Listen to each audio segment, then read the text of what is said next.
प्रिय छात्र छात्राओं, आज के इस वीडियो क्लास में एक बार फिर से आप सबका स्वागत है।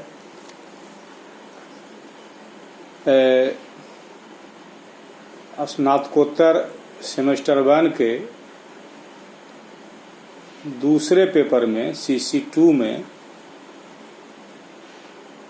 इतिहास दर्शन, साहित्य इतिहास दर्शन व हिंदी साहित्य इतिहास लेखन की परंपरा का अध्ययन करना है। तो आज हम CC2 से ही पहले अंश की चर्चा करेंगे। आज का टॉपिक होगा इतिहास दर्शन।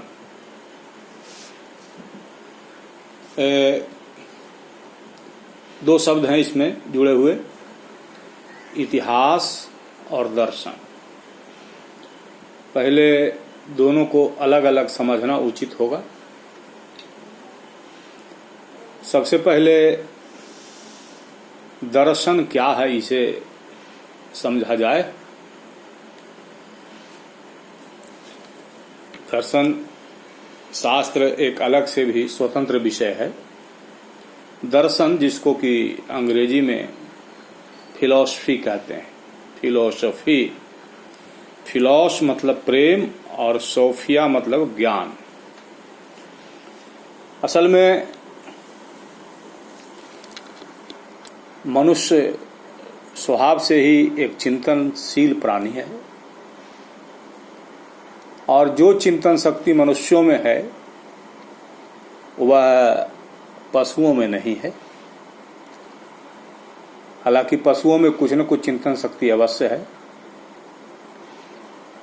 उसे इस बात का तो अवश्य ही बोध है कि कब खाना है, कब दूध देना है,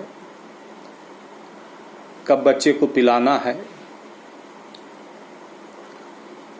और कोई सामने आकर परेशान करे तो उससे बचाव भी करना है। लेकिन मनुष्य की चिंताधारा दूर तक जाती है। वह स्व से ऊपर उठकर देश और दुनिया के प्रति भी सोचने की कोशिश करता है। अरस्तु ने मनुष्य को विवेकशील प्राणी कहा है। विवेक अर्थात बुद्धि की प्रधानता रहने के कारण ही मनुष्य को यह जिज्ञासा होती है कि वह अपने आसपास के संसार या जो कुछ भी वह सुनता समझता है उसकी वस्तु स्थिति का ज्ञान प्राप्त करे। मनुष्य की बौद्धिकता ही उसे अनेक तरह के प्रश्नों के समाधान हेतु विवश करती है, और मानव मस्तिष्क में अनेक प्रश्न आते जाते रहते हैं, संचारी भाव की तरह। कुछ प्रश्न बनते हैं, मिट जाते हैं, कुछ टिक जाते हैं। अब दर्शन शास्त्र पढ़ने वाला दर्शन शास्त्र के अनुकूल चिंतन करना चाहेगा। वह जानना चाहेगा कि विश्व का स्वरूप क्या है, इसकी उत्पत्ति किस प्रकार और क्यों हुई, विश्व का प्रयोजन क्या है, आत्मा क्या है, जीव क्या है, ईश्वर है या नहीं है, माया क्या है, ईश्वर का स्वरूप क्या है, प्राणी के जीवन का लक्ष्य क्या है, शुभ और अशुभ क्या होता है, आदि आदि प्रश्न स्वाभाविक रूप से दर्शन शास्त्र के जिज्ञासु अध्येता के मन में उठने स्वाभाविक है। उसी तरह से हिंदी साहित्य का अध्येता भी बहुत कुछ जानना चाहेगा। उसका स्वाभाविक प्रश्न होगा, हिंदी शब्द कहाँ से आया,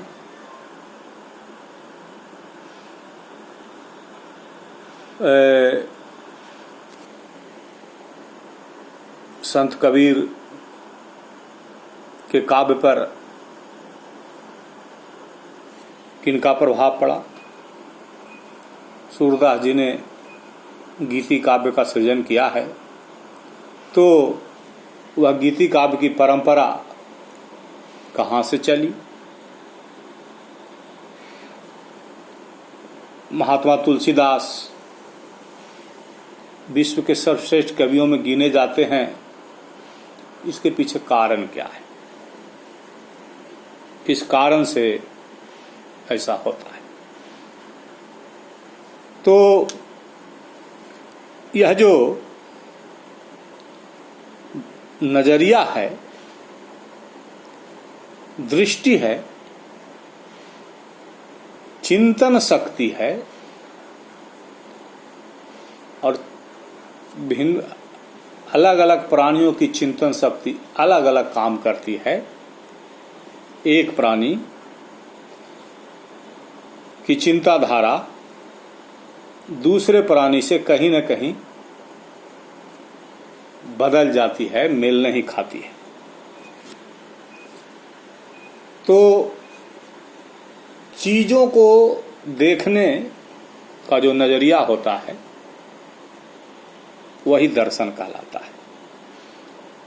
भारत में फिलॉसफी को दर्शन कहा जाता है।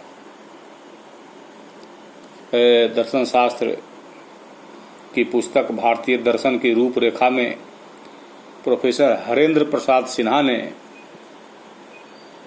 दर्शन की जो परिभाषा दिया है वह है, दर्शन शब्द दृश्य धातु से बना है, जिसका अर्थ है जिसके द्वारा देखा जाए।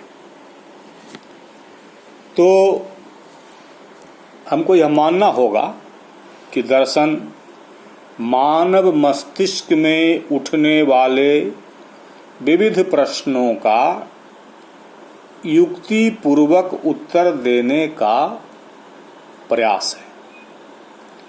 इस प्रयास में भावना या विश्वास का महत्व नहीं होता, बल्कि बुद्धि का प्रयोग किया जाता है और उसके ठोस आधार की खोज की जाती है। तो दर्शन का अभिप्राय यही हुआ कि चीजों को समझना, कारणों को जानने की कोशिश करना और समझने और कोशिश करने के नजरिए को दर्शन कहते हैं। हर प्राणी का नजरिया भिन्न होता है। तो मोटे तौर पर संक्षेप में हम दर्शन को इस रूप में परिभाषित कर सकते हैं। अब हम देखें कि इतिहास क्या है। दर्शन को संक्षेप में समझे, अब देखें कि इतिहास क्या है। तो इतिहास शाब्दिक अर्थ इसका होता है ऐसा ही था या ऐसा ही हुआ। यह तथ्य दो बातों की ओर स्पष्ट संकेत करता है। पहला, इतिहास का संबंध अतीत से है और दूसरा, उसके अंतर्गत केवल वास्तविक या यथार्थ घटनाओं का समावेश किया जाता है। लेकिन इतिहास के लिए एक तीसरी महती आवश्यकता भी है और वह है कालक्रम। तो इन सब बातों को ध्यान में रखते हुए विद्वानों ने इतिहास को परिभाषित करने का प्रयास किया है और अलग अलग परिभाषाएं दी हैं। जैसे श्री दया कृष्ण कहते हैं कि इतिहास को या तो उन सब की समष्टि माना जा सकता है जो कि घटित हुआ है, अथवा उन सब की जिसको हम कुछ ऐसे साक्ष्य के आधार पर घटित हुआ माने जिससे कि घटनाओं को एक संगति प्रदान की जा सकती है। इसी तरह से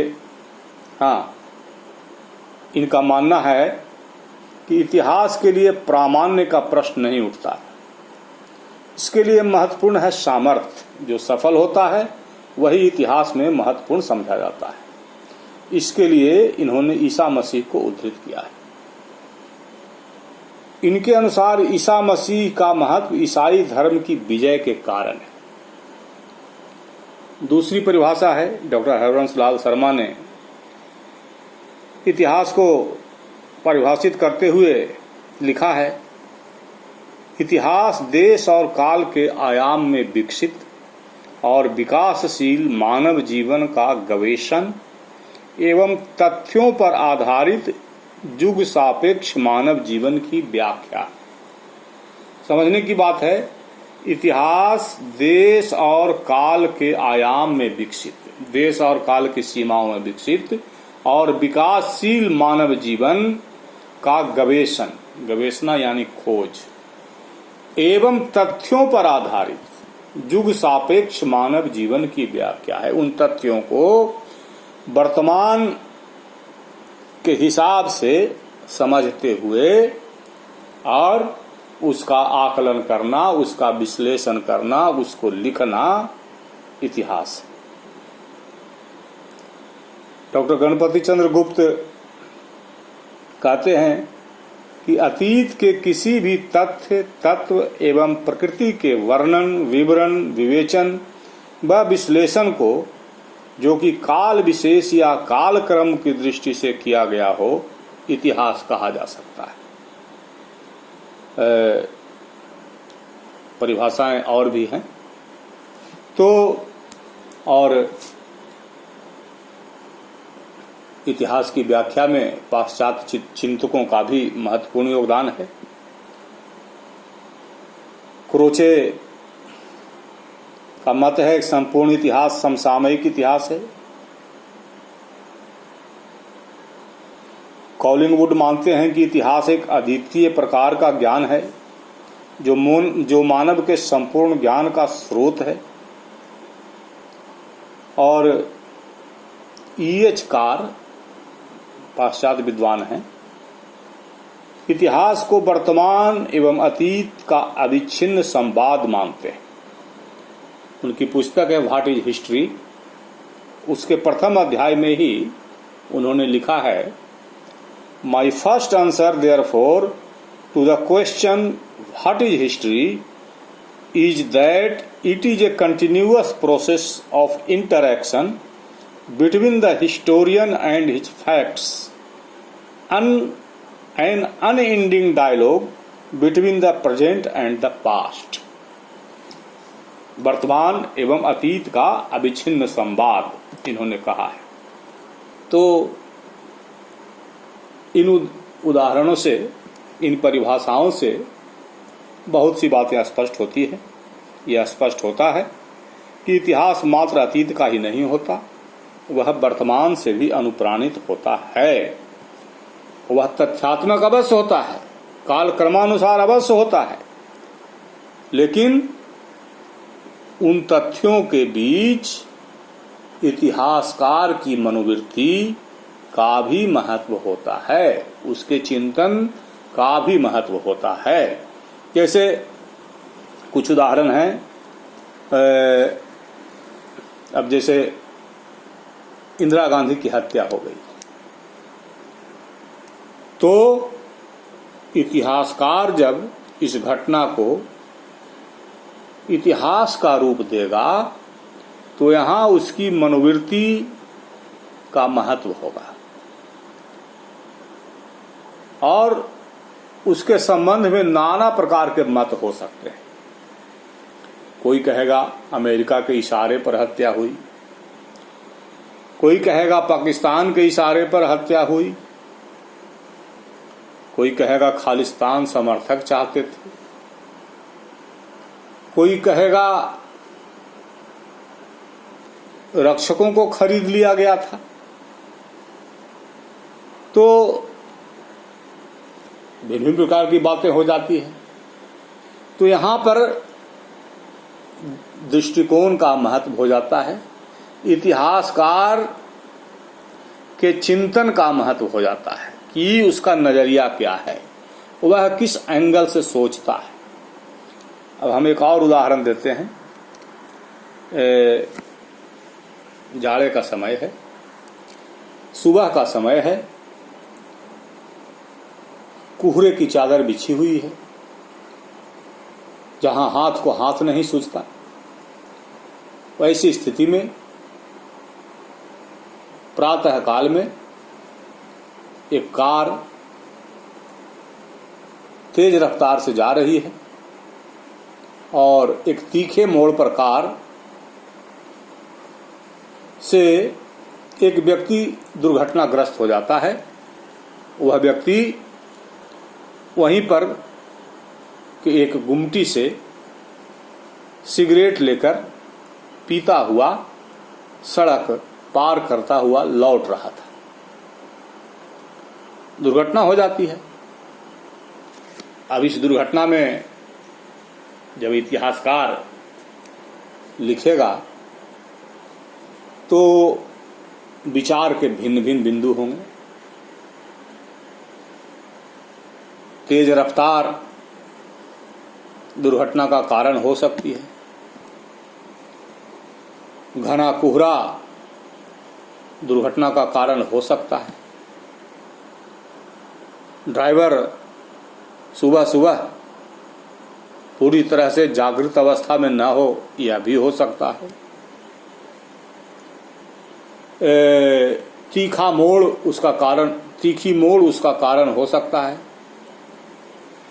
तीखा मोड़ जो है उसका कारण हो सकता है। तीखा मोड़ के कारण हो सकता है उसको गाड़ी की रफ्तार तेज थी, देख नहीं सका। ब्रेक फेल हो सकता है। वह युवक लापरवाह हो सकता है। तो बहुत सारे कारण हैं। अब जब इतिहासकार इस घटना को लेखनीबद्ध करेगा तो किसी न किसी नजरिए से ही लेखनीबद्ध करेगा। तो यहाँ पर महत्व हो जाता है ओपिनियन का। घटना एक ही है, लेकिन इस घटना को अगर 2 इतिहासकार 3 इतिहासकार अलग अलग लिखेगा तो उसके विचार के बिंदु अलग अलग हो जाएंगे। कोई कहेगा गाड़ी की रफ्तार तेज थी इसलिए दुर्घटना हो गई, कोई कहेगा कोहरा कारण था, कोई कहेगा ड्राइवर कारण था, कोई कहेगा गाड़ी का ब्रेक फेल था, कोई कहेगा युवक लापरवाह था। तो ऐसा हो सकता है। तो इसलिए सीपी स्कॉट ने एक वाक्य कहा है कि facts are sacred, opinion is free. तथ्य तो वही रहता है, लेकिन इतिहासकार के ओपिनियन के कारण एक ही घटना में भेद नजर आ जाती है। इसलिए इतिहास लेखन में वर्तमानता का गुण और इतिहासकार की मनोवृत्ति का महत्व निश्चित रूप से होता है। कालक्रम का पालन करते हुए भी इतिहासकार की मानसिकता उसे प्रभावित करती है। तो यह तो स्पष्ट है कि इतिहास वही होगा जिसमें काल क्रमानुसार तथ्यात्मक अतीत चित्रित होगा और जिसमें लेखक के निष्पक्ष विचार जो है तरंगित होंगे और युग के अनुरूप मानव जीवन की व्याख्या होगी। जैसा कि डॉक्टर हरबंस लाल शर्मा जी ने लिखा कि इतिहास देश और काल के आयाम में विकसित और विकासशील मानव जीवन का गवेषण एवं तथ्यों पर आधारित युग सापेक्ष मानव जीवन की व्याख्या है। तो संक्षेप में हमने दर्शन को समझा, इतिहास को समझा कि अतीत का होते हुए भी वर्तमान से अनुप्राणित हो जाता है इतिहासकार के कारण। तो इतिहास लेखन की अलग अलग दृष्टियां होती। तो जहां तक इतिहास लेखन की दृष्टि का सवाल है, विद्वानों का जो एक दल है जिसमें ज़्यादातर पाश्चात्य विद्वान हैं, वह यह मानता रहा है कि प्राचीन भारतवासियों में ऐतिहासिक दृष्टिकोण का अभाव था। उनमें इतिहास विषयक विवेक था ही नहीं। उनकी दृष्टि में भारतीय घटनाओं के विवरण में तिथि क्रम के सही निर्वाह के प्रति न केवल वे उदासीन रहे हैं, बल्कि तथ्यों को भी उन्होंने विकृत किया है। अब जैसे मैकडोनल्ड की मानता है, history is the one weak point in Indian literature. It is in fact non existent. The total lack of historical sense is so characteristic that the whole course of Sanskrit literature is darkened by the shadow of this defect। इसी defect के कारण Sanskrit literature का पूरा course जो है अंधेरे में हो गया है। Suffering as it does from in entire absence of chronology. अब कुछ विद्वानों ने इसके मूलभूत कारणों की भी खोज की है और उन्होंने भारतीय धर्म, मनोवृत्ति, जलवायु आदि को कारण बताया है। डॉक्टर हीरानंद शास्त्री ने भी अपना मत दिया है। उनके अनुसार प्राचीन भारतीयों ने इतिहास की ओर ध्यान नहीं दिया। इस कारण नहीं कि उनमें ऐतिहासिक प्रवृत्ति का अभाव था, अपितु इस कारण कि वे वर्तमान भौतिक जीवन की अपेक्षा आगामी जीवन में अधिक रुचि रखते थे। उनके लिए दृश्यमान जीवन माया अथवा भ्रम स्वरूप था तथा श्मशान भूमि से परे स्थित जीवन वास्तविक था। तो इस तरह से भारतीय इतिहास दृष्टि पर नकारात्मक सोच रही है, लेकिन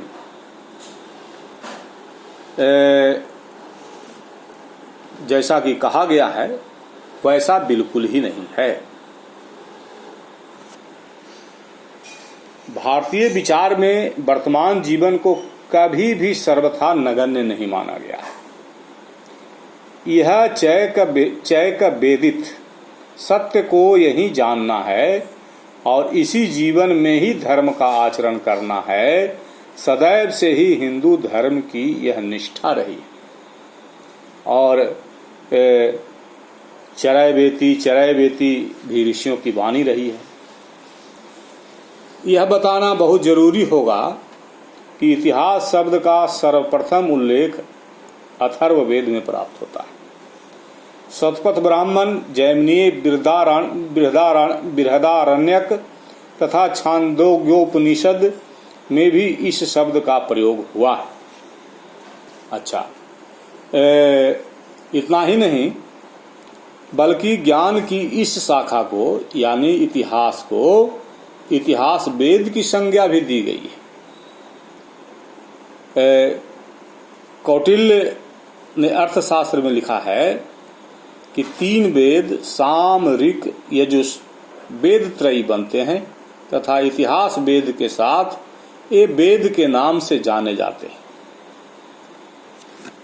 तो इस तरह से यह कहना कि भारतीयों को इतिहास का ज्ञान नहीं था सर्वथा अनुचित है।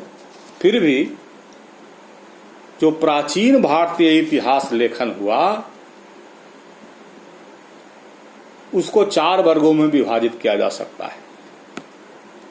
धार्मिक कथाओं तथा पुराण कथाओं के रूप में इतिहास मौजूद है। शासन वंशीय प्रलेखों के रूप में इतिहास है। जीवन चरित जिसमें धार्मिक पुरुषों की जीवनियां भी सम्मिलित हैं के रूप में इतिहास है और इतिवृत्त के रूप में इतिहास। तो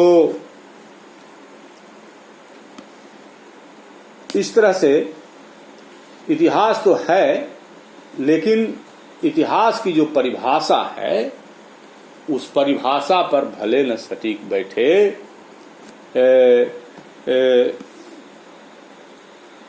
भले न सटीक बैठे, किंतु संस्कृत काल से ही, वैदिक काल से ही इतिहास को महत्व मिलता रहा है और सारे प्रश्नों के लिए एक उत्तर ही पर्याप्त माना जाएगा और वह है कलहन की राज तरंगिनी। राज तरंगिनी एक शासन वंशीय इतिवृत्त है जिसे पूर्ववर्ती इतिवृत्तों, प्राचीन लेखों एवं राजकीय प्रलेखों के आधार पर लिखा गया है। तो समीक्षकों, आलोचकों की जो भी दृष्टि रही हो, हम लोग जानते हैं कि भारतवर्ष जो है लंबे समय तक पराधीन रहा।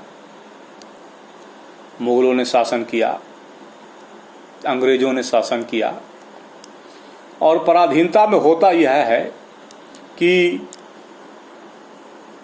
जो शासक होता है, जो उपनिवेश बनाता है दूसरे देशों को, वह न सिर्फ उसकी भौतिक संपदा को लूटता है बल्कि उसकी भाषा और संस्कृति को भी लूटता है, उसके इतिहास को भी नष्ट भ्रष्ट करता है। तो हम इस प्रयास से भी इनकार नहीं किया जा सकता है। तो हमको संक्षेप में यह समझना था कि दर्शन क्या है और इतिहास क्या है। दर्शन चीजों को देखने का नजरिया है, हर प्राणी अपने नजरिए से देखता है, और इतिहास जैसा कि बताया गया कि तिथिक्रम और भूगोल जो है इतिहास की दो आंखें होती हैं। तो तिथिक्रम और भूगोल इतिहास लेखन में तो जरूरी है ही, लेकिन उसके साथ साथ बहुत बड़े खोज की जरूरत होती है और जो इतिहास की व्याख्या होनी चाहिए वह देश और काल के आयाम में ही होनी चाहिए और युग के अनुरूप उसकी व्याख्या होनी चाहिए, ऐसा कहा जाता है। तो आज हमने दर्शन और इतिहास इन दोनों को समझने का प्रयास किया और हम समझते हैं कि आप लोगों को बात समझ में आई होगी। इसके बाद आगे जब हम फिर आएंगे इसी विषय के साथ, तो इसके आगे का विषय लेकर के हम उपस्थित होंगे और वह विषय होगा, हमने इतिहास दर्शन आज विषय रखा, फिर हमारा विषय होगा साहित्य इतिहास दर्शन। साहित्य इतिहास दर्शन को समझने से पहले हम इतिहास और साहित्य इतिहास तो इतिहास हुआ हिस्ट्री, लेकिन साहित्य का इतिहास और इतिहास में फर्क होता है। तो इतिहास क्या है और साहित्य का इतिहास क्या है? इतिहास क्या है यह तो आपने मोटे तौर पर देखा, किंतु उससे साहित्य का इतिहास किस प्रकार से भिन्न है, इसको हम आगे के वीडियो क्लास में देखने की कोशिश करेंगे और उसमें क्या क्या अंतर हैं उन अंतरों को देखने का प्रयास करेंगे और उसके बाद हम लोग साहित्य इतिहास दर्शन पर विचार करेंगे। तो आज के क्लास के लिए हम समझते हैं कि एक अंश जो है इतिहास दर्शन का वह हो गया। तो आज के लिए यहीं तक, धन्यवाद।